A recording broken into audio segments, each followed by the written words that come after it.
What's up, everybody? It's AJ with etrailer.com. Now today we're going to be checking out some dry bags from Coghlan.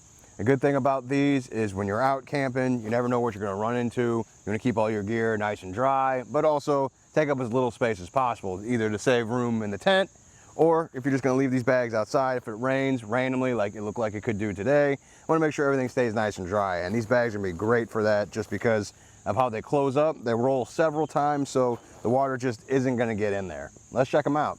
The two bags we're going to be looking at today are going to be the green 25-liter one and then the light blue 55-liter one. They're going to have the same material and the same seams built into them. It's a fully taped seam, so that's another thing that helps protect against the water. Then the nylon outside is going to be water resistant, so if it does rain on there, the water's just going to roll right off there and not cause any issues and get inside. I went ahead and emptied the 25-liter bag just so I can show you how much you can actually hold in there and show you how to wrap it all up. So this is what it looks like when it's empty. Same material on the inside. You don't have to worry about anything messing up your clothes. So we're going to see how much we can fit.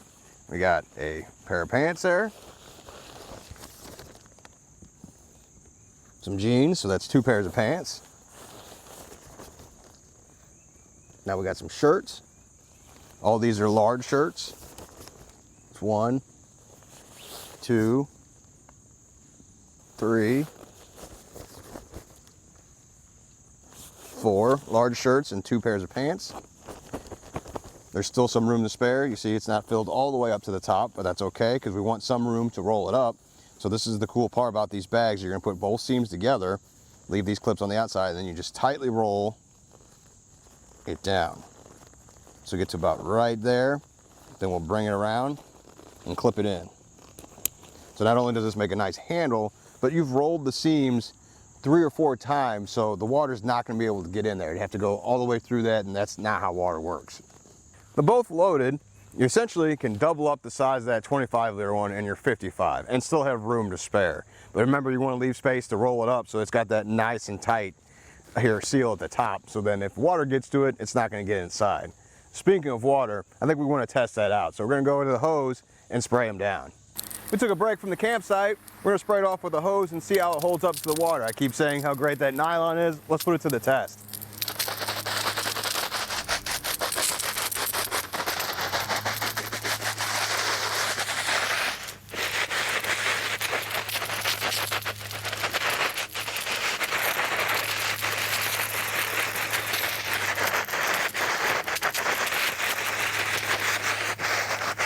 You can see I sprayed it down pretty good. The water beat it up on the outside. It's rolling down and off there.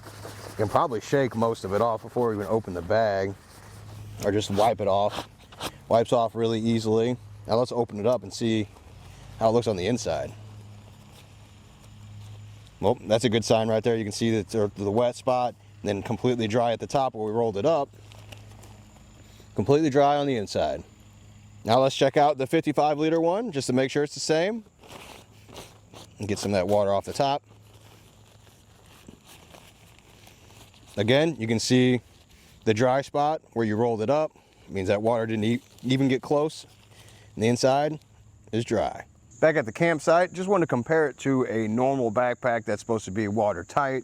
You can see the point of failure is always going to be the zippers. You can't get those any closer together, so there's an opening spot there. Water will easily get in there. Same for the pockets.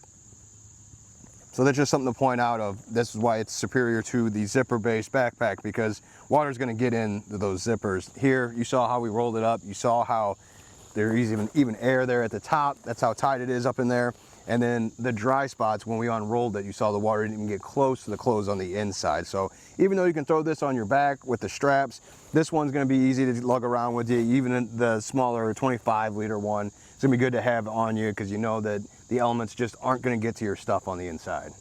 Another thing to note is weight. So they're going to be much lighter than a normal backpack just because the backpack's going to add some stuff to it. This is just the dry bag, so the bag weighs virtually nothing. So you're really just having the weight of the clothes when you're carrying them. So if you have a couple of these, it's going to be far lighter than a bunch of backpacks or some bags. Another good thing about these bags is how it holds that air at the top. Now that's going to be good for if you're not necessarily going camping, but maybe you're going kayaking. You can put this in your storage, and if it flips over and falls out, it'll float for a little bit on the water so you can grab it. It doesn't sink right away. And you don't have to worry about the water getting on the inside. So that's going to be really helpful for those kayak trips, maybe a float trip. It's going to just keep your stuff safe.